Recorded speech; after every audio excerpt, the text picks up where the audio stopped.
Welcome to the Apostolic Encounter with the General Overseer of Top Ministries International, Reverend Oseiwusu Kopna.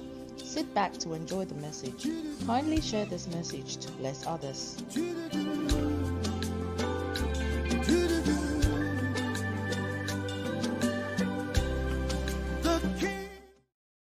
We bless the name of our Lord for another opportunity to be at His feet. And thank God we have gathered to celebrate Him today also. I want you to open your Bibles to 1 Samuel chapter number 10. And let's look at this popular scripture, 1 Samuel chapter 10. Let's take the verse number 6, 7, and then the 9. Are you there? Okay. And the Spirit of the Lord will come upon thee, and thou shalt prophesy with them, and thou shalt be turned into another man. And the Spirit of the Lord shall come upon thee, and thou shalt prophesy with them, and thou shalt be turned into another man. And let it be, when these signs are come unto thee, that thou do as the occasion demand. And then verse number 8. And thou shalt go down before me to Gilgal, and behold, I will come down unto thee and offer burnt offerings and to sacrifice sacrifices of peace offerings. 7 days shalt thou tarry till I come to thee and show thee what thou shalt do. And then the verse 9. And it was so that when he had turned his back to go from Samuel, God gave him another heart. And all those signs came to pass that day. I want you to take note that when he turned to go, God gave him another heart. It means that this is the evidence fulfilled, that God has fulfilled his word unto Saul. He turned to go and God gave him another heart. You will be turned into another man. Saul came in as a son of Kish, whose father's asses were lost, seeking for them. He came to the prophet. The prophet declared the counsel of the Lord unto him and told him things to come. And when he turned to go, God gave him another heart. It means this man is changed. The Spirit of the Lord shall come upon thee. Thou shalt prophesy with them. Thou shalt be turned into another man. So we see Saul turn into another man. What man is he? It's very necessary and very important. He had another heart. What was it? He had a heart for the people. So I call the theme for the day, Saul, heart for the people. Saul had a heart for the people. That's it. And he was willing to do anything for the people. And when you follow the account, let's get to 1 Samuel chapter number 11. Let's continue from verse number 4. 1 Samuel chapter number 11 from verse 4. Incident that took place. Ammonites came to him, and then came the messengers of Gibeah to Saul and told the tidings in the ears of the people. And all the people lifted up their voices and wept.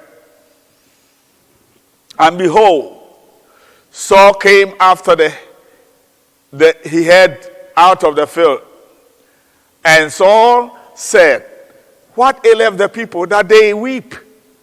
And they told him the tidings of the men of Jabesh. And the Spirit of the Lord came upon Saul when he heard those tidings, and his anger was kindled greatly. And he took a yoke of oxen and hewed them in pieces and sent them throughout all the coasts of Israel by the hand of messengers, saying, whosoever cometh not after Saul and after Samuel, so shall it be done unto his oxen. And the fear of the Lord fell on the people, and they came out with one consent. And when he numbered them in Bezek, the children of Israel were 300,000, and the men of Judah 30,000. You see, when you read this account, Paul's heart was simple for the people, a heart for the people. When he heard this, this one I call the holy anger from God, came upon Saul. The Bible said the Spirit of the Lord came upon him, and he was rekindled, and he gave them. He took his ass, slaughtered it, and sent them around. Call anybody to come around. Those who will not come, when we return, this is what we will do to their asses. So all the people returned because God, the fear of God fell on them, and they were willing to obey it. Saul. So they went round and were able to fight the Ammonites, and they overcame them. Praise the Lord. But I want you to see, just take note of Saul. Let's get to the verse number 5. Verse 5 in this. No, we're at her. And behold, Saul came after the head out of the field.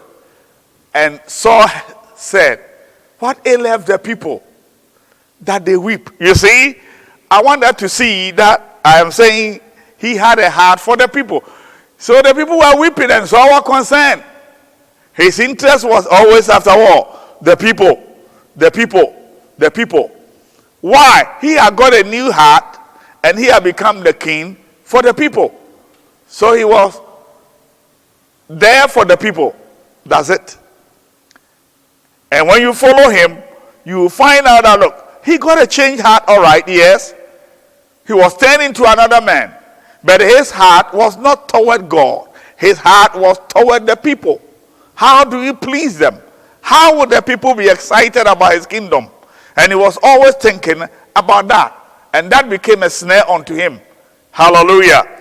So we are saying Saul had a heart, but his heart was for the people. Heart for the people. Okay? Now let's move on. After this victory, now they started singing his songs, and the people started asking questions. Who among us said that Saul will not be king over us? They have seen his leadership, and they have seen the hand of God upon him.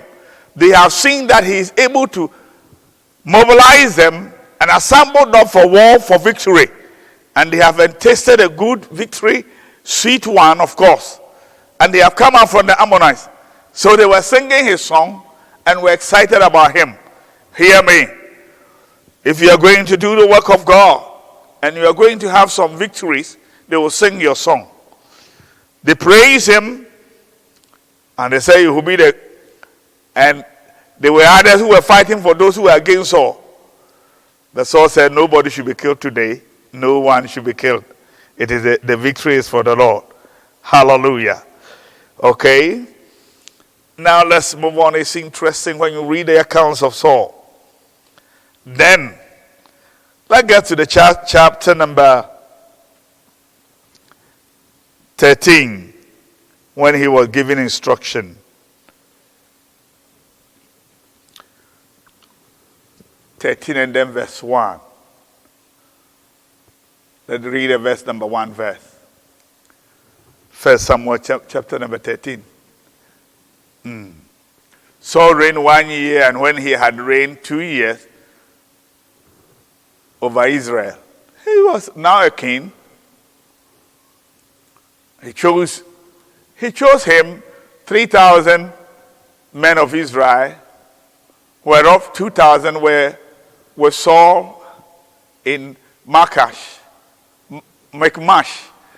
and Mount Bethel, and 1,000 were with Jonathan in Gibeah of Benjamin.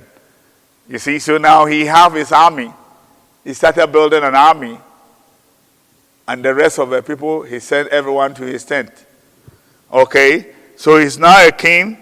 He's having his army. He started raising them up, and he was doing the right things. But then he was giving instruction in chapter 13. Let's get to the verse number 11 and 12. And someone said, what hast thou done?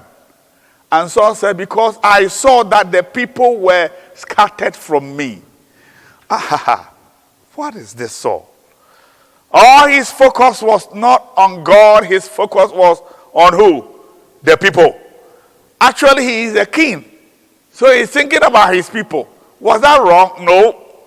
But remember, he is a man God have chosen to lead the people. And someone said, what hast thou done? And someone said, because I saw that the people were scattered from me, and that thou comest not within the days appointed, and that the Philistines gathered themselves together at Michmash. You see? Therefore said I, the Philistines will come upon me now, upon me to Gilgal, and I have not made supplication unto the Lord. I forced myself therefore and offered a burnt offering. You see, he wanted to please the people. He saw the people were scattering. It seemed like they were not going to make headways. And immediately he forced himself into another ministry. You are not a prophet. You are not chosen to make those sacrifices. He said, wait until I come. That is the instruction. And that was so difficult for Saul because he wanted to please the people. And as he tarried a while, because in the same day after he had finished sacrificing, Samuel came. It means if you have waited a while, Samuel will have been there on time. But he said, the people were scattered around. They were running away from me. And the Philistines were there. So, hallelujah. So we see Saul and his focus. This time too, he now moved into another ministry. He's moving on to do what? Offer sacrifices which he had not been appointed to do. And the prophet said, why? Why Saul? Why Saul? But let me go into history and then getting certain things right on Saul. Because the prophecies concerning Saul did not declare that a Benjamite will lead Israel. No. When you read, when Jacob was blessing his children, when you read Genesis chapter number 49 and then verse number 10, he said the scepter will not leave where? Will not leave Shiloh until Shiloh come. The scepter shall not depart from Judah, nor a lawgiver from between his feet until Shiloh come. And unto him shall the gathering of the people be. So you see, really it was not Saul. There were no prophecy that saw any Benjamin will become the king. But they have been declared that it will be what? Judah. It will be coming from Judah. So as for Saul, he was only filling a vacuum because that was not God's pattern. But the people have requested for a king, and God have given one. And this king suited them because he was a people's choice and he was a people's pleaser. That was Saul, and that is a summary of who he is. God makes sure he has somebody who will please who? The people. Because it's the people who were all requesting for a king. But after his failure or disobedient to God, now God rejected him, and God said, no, it is enough.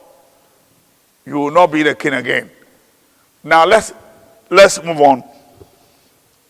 We are in 13:14.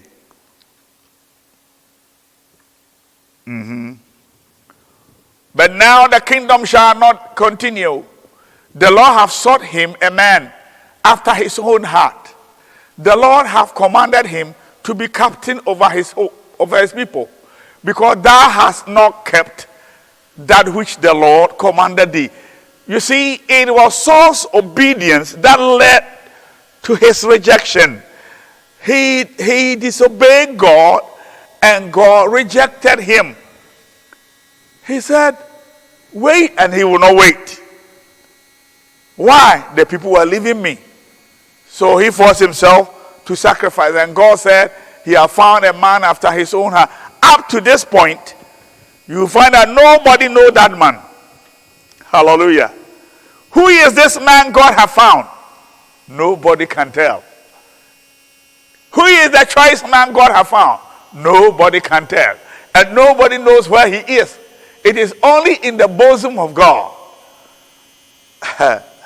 Now, God now came in there to give Saul his final assignment. And this time too, let's get to chapter 15 and let's take the verse 1 by 1. You will see that great king who is very disobedient. Samuel also said unto Saul, the Lord hath sent me to anoint thee to be king over his people, over Israel. And now therefore hearken thou unto the voice of the words of the Lord. Let's get to the verse number 2. Thus saith the Lord of hosts, I remember that when Amalek did that which Amalek did to Israel, how he laid wait for him in the way when he came up from Egypt. Now go and smite Amalek and utterly destroy all that they have, and spare them not, but slay both men and women, infant and suckling, ox and oxen, ox and sheep, camel and asses. It was just plain. But this is a man whose heart was not after God. He's not concerned about obeying God's instruction. He was concerned about obeying doing what will please the people. That's it. So the summary of Saul's kingdom is simply he was a man pleaser. He always wanted to please the people, not to obey God's instruction. Because when you read this chapter 15, it's very clear. God said, look, I have a battle. I have promised that I will do or fight with the Amalekites throughout all generations. Now the time is up. So take up your men and go after them. Now go and smite Amalek and utterly destroy all that they have, and spare them not, but slay both man and woman, infant and suckling, ox and sheep, camel and ass. What is ambiguous about this? Is it not very clear and specific? But then Saul have another agenda. Remember, he want to please the people. You see, so when you become a man pleaser, all you're interested in is how the people will be happy, why they can get their needs. But listen, when you talk about serving God, then you need to know there's a place where we need to obey and follow God's instruction. In fact, that will be the dividing line. Those who respect and obey God, and those who do not obey him. That's the point. Hallelujah. Okay. So now, let's move on to from verse number 21. But the people took the spoil. That is Saul speaking. The people again. The people took the spoil of sheep and oxen, and the chief of the things which thou have been utterly destroyed, to sacrifice unto the Lord thy God in Gilgal. Listen, you see, if you disobey God, you always be rational, trying to find reasons and excuses why you disobeyed. But God is not pleased with your explanation. The truth is that he said, go and utterly destroy them. Oxen, everything that belonged to Amalek.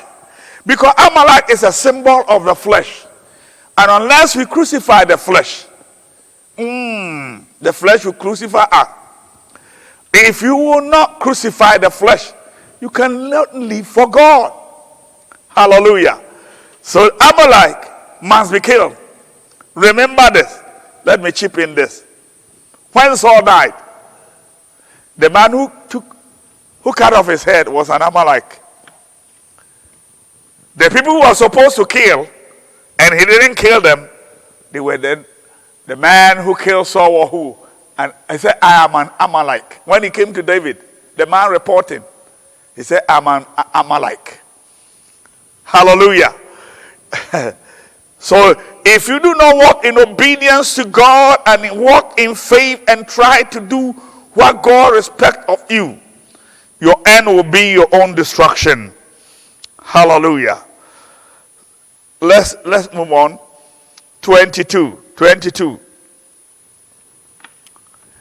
And someone said, have the Lord as great delight in burnt offerings and sacrifices as in obeying the voice of the Lord?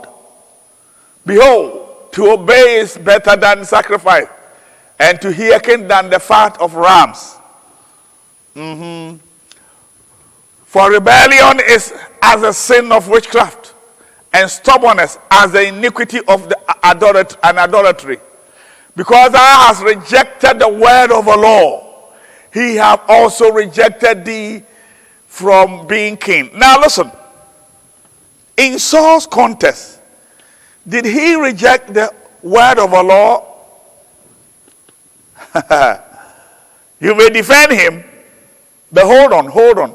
Partial obedience is not accepted in the sight of God. He obeyed partially and gave excuses and reason why he cannot do what God expects of him. And his reason was this: the people were pleased and they wanted some booty. They wanted to take some booty because they're going for war. But God said, destroy it. As for the Amalekites, they are a symbol of the flesh. They must be crucified. You don't keep them. They will destroy you. But then, no. Saul's explanation is just, you see, it's so nice. We took the best and kept them, that we will send them for a sacrifice. And God was displeased with him. He was displeased with him. Let's get to 27.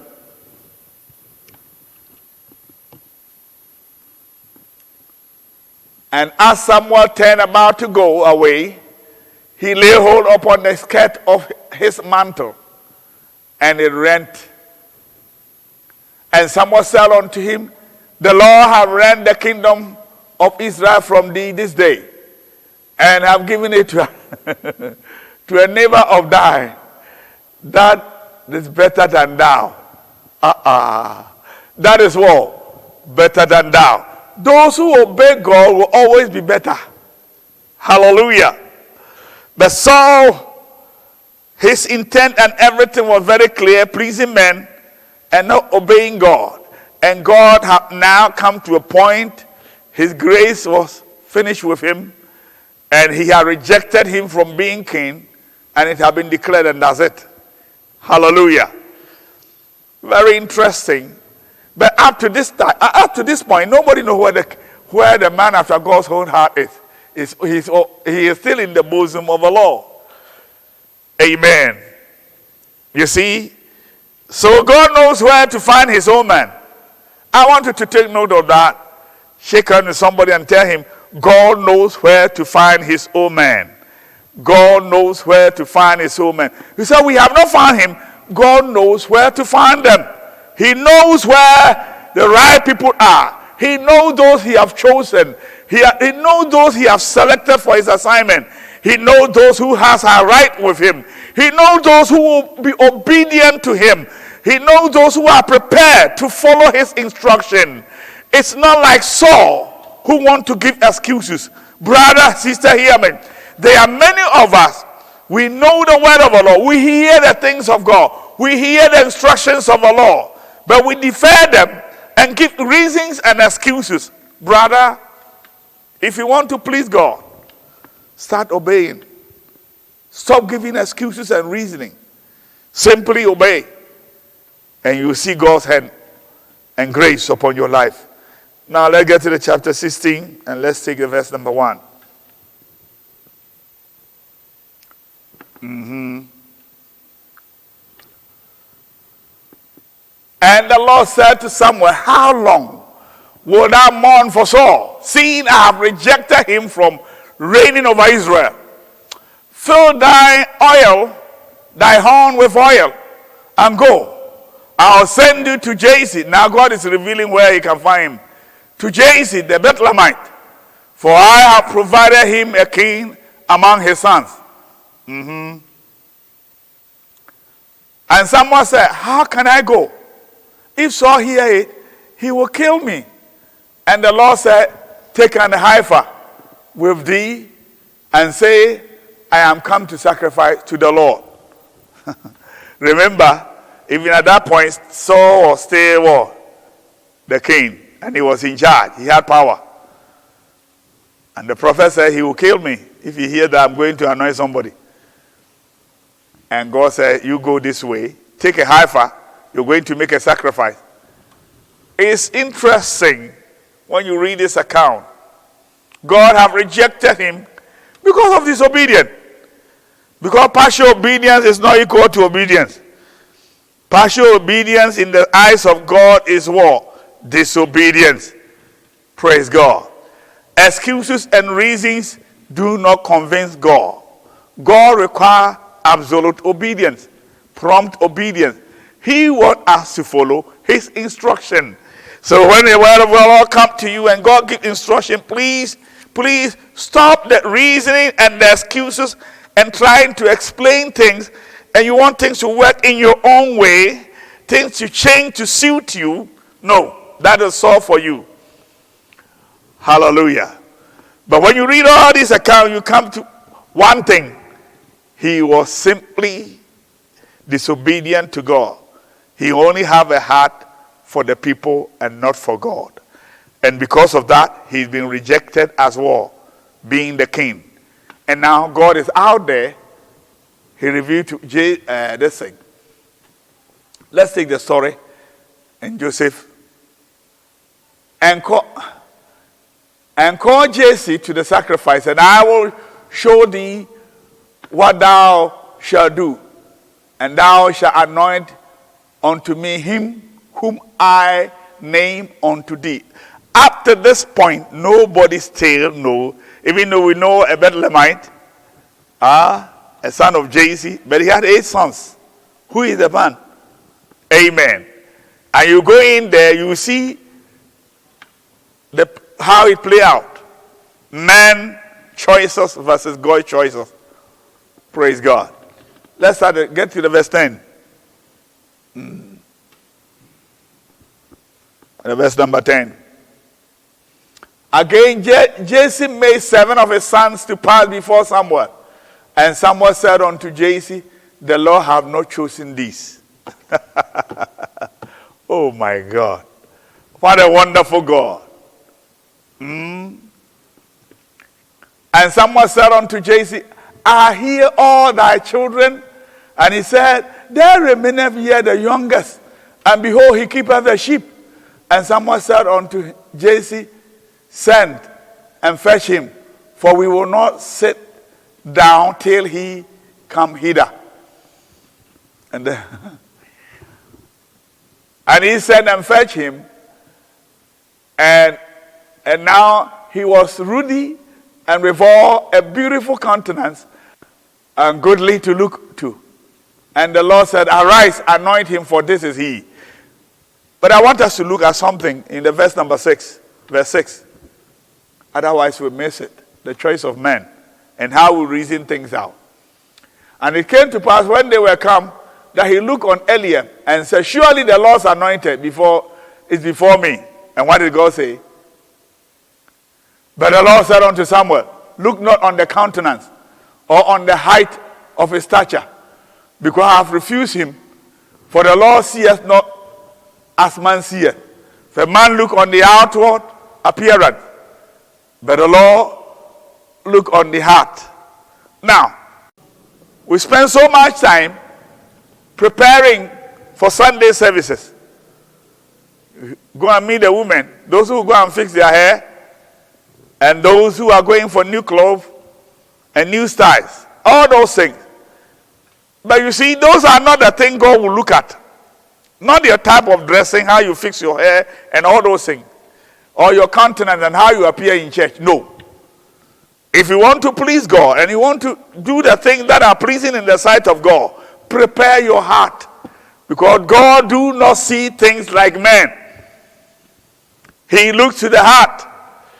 So if you know I'm going to church tomorrow, this evening, why not prepare yourself and start worshiping and praising God and rejoicing in Him and making some noise, some holy commotions, singing some hymns and melodies in your heart to the Lord, preparing yourself to meet God. So you will come in there and your heart is prepared. You will not prepare like somebody, ordinary church member, going to church Sunday with new clothes, with new style, and then they'll come and they'll be turning around, moving. Look, all the things we do see in church, they are only made for us. It is men and women who see them. But what is right and what is right in the sight of the Lord is that prepared heart, which is a precious. When you read 1 Peter chapter 3, he said, the heart which is prepared, is very precious in the sight of the Lord. So prepare your heart. 1 Peter chapter number 3, verse 3. Now, so as we approach the house of God, let's do that. But then, now let's move on. Let's see what happened. Let's see the story. Let's get to the verse number. We were at 11. Let's get to the 12 and 13. And he sent and brought him in. Now he was ruddy and withal of a beautiful countenance and goodly to look to. And the Lord said, arise, anoint him, this is he. 13. Then Samuel took the horn of oil and anointed him in the midst of his brethren. And the Spirit of the Lord came upon David from that day forward. So Samuel rose up and went to Ramah. But look at the verse number 14. There's something interesting. But the Spirit of the Lord departed from Saul, and evil spirit from the Lord troubled him. Listen, if you will not obey God, if you will not obey him, evil spirit will trouble you. They disturbed Saul. Now the Spirit of the Lord have left him and gone to David. And when you read on, this is chapter 16. By the time you go to chapter 17, it was a battle where Goliath have taken over. But the king was so fearful. Why? Because there was no unction upon him. Hallelujah. Because the Bible has said, if the enemy shall come in like a flood, the Spirit of the Lord will raise a standard. But the Spirit of the Lord have left Saul. In fact, if you are to measure the sizes, somebody who came close to Goliath was Saul. Because he was the tallest man in Israel, was up to his shoulder. He was a giant, the kind of Goliath. But he was fearful. He has no heart, and he knows he's not accepted with God. He knows he's rejected. And so he was afraid. But David came in when he was sent. When we read the whole account in chapter 17, who is this young man? And his brethren was angry with him. They thought he was bragging. And he said, is it not a cause? There was a reason. He did not plan to come and fight Goliath. No. Neither have he arranged anything. He only sent to send food to his brethren to visit them and see how the world was going. But it just happened that he was the man prepared for that occasion. What am I saying? God had trained him and equipped him and prepared that assignment for him. Remember that Saul had fought his battle they have sung his song. Jonathan have fought his battle, they have sung his song. And then now it was the time of David. You see, he didn't plan it, but he found himself in a situation, but he offered himself to be able to fight Goliath. And God helped him kill Goliath. They sang his song, and that was the beginning of his trouble. Brother, sister, hear me. The most important thing for the day is that we need to obey God and follow instructions. Stop excuses.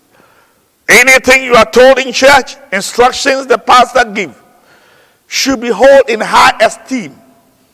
Don't try to reason things out and give flimsy excuses, trying to rationalize things and making it look that it's not important. When we have time, we will do it. Those are the things which do not please God. You don't have to be that brother who will not please God, that sister who reject the word of the Lord, that sister who walk in disobedience and will not do it. Saul was anointed. Saul was king. The Lord used king, but there was a time he rejected the word of the Lord, became disobedient to God, and God said, enough is enough. May you not come to that place where you'll be rejected by God. And God said, enough is enough. I am fed up with you, and turn his back on you. But may you be that brother who, like Mary, are at the feet of Jesus, waiting to hear what he has to say, and have a humble and a willing heart to obey him. Once you start doing that, the Lord will satisfy you and the Lord will bless you. Why? Because you are humble and obedient in the sight of the Lord. And as you humble yourself and obey him, he will lift you up. That is the word. He will lift you up. But once you start giving excuses and reasons, because these are the days when you meet many young men and many people, well, they know so much. And whatever the pastor will preach, they have their counter. And he would not even search the scriptures to find it for himself. And he will not obey. If you lead like that, and if you reject the things that be of God, then you are in that position where you cannot be blessed. But I came this way today to be a blessing to you, let you know there is a place for obedience. Those who humble themselves and walk in obedience, they are those who will please the Lord. So hear me. What are the signs of David? David feared the Lord. We know that he feared the Lord, and he willingly pleased the Lord. He was willing to please the Lord at all times. Even when he committed sin, and the prophet rebuked him, he humbly bowed and accepted his fault and turned away and started crying and weeping that God should forgive him. May God help you to be that brother, that sister who want to please God. And now walk in faith and in obedience to God.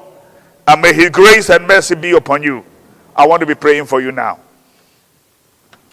Brother, sister, hear me. The Lord have not changed. He will keep his word toward you. If only you obey his instruction. Trust and obey him. For there is no other way. Let's bow our head for prayer. Father, in the name of Jesus, I present these brethren before you, Lord. Today, we have read the account of Saul. He was man-pleaser. His focus and interest was only to please the people. But now you're giving us another example, David, a man after your own heart who desired to please you. Even in his mistakes, he will admit his fault and turn away from his own way and willing to obey what you have said. I pray, my God, that the grace of God will abound toward the brethren, and that the mercies of the Lord be our portion. We celebrate and we honor you, Lord. We give you thanks. We give you praise. In Jesus' name, amen. You want to give your life to Jesus? Please pray this prayer with me. Let Jesus come into your heart. Make him Lord of your life. Dear Lord, I come to you just as I am. Please, Lord, accept me just as I am. Come into my heart. Be my Lord and my Savior. Thank you for saving me. In Jesus' name, amen. God bless you, brother. Thank you, sister. See you next time. Amen. Thank you for having time with the General Overseer. You can follow Reverend Russell Kobna on social media. For prayers and counseling, please call +233 244 614965. Thank you and God bless you. In glory and in majesty, every eye will see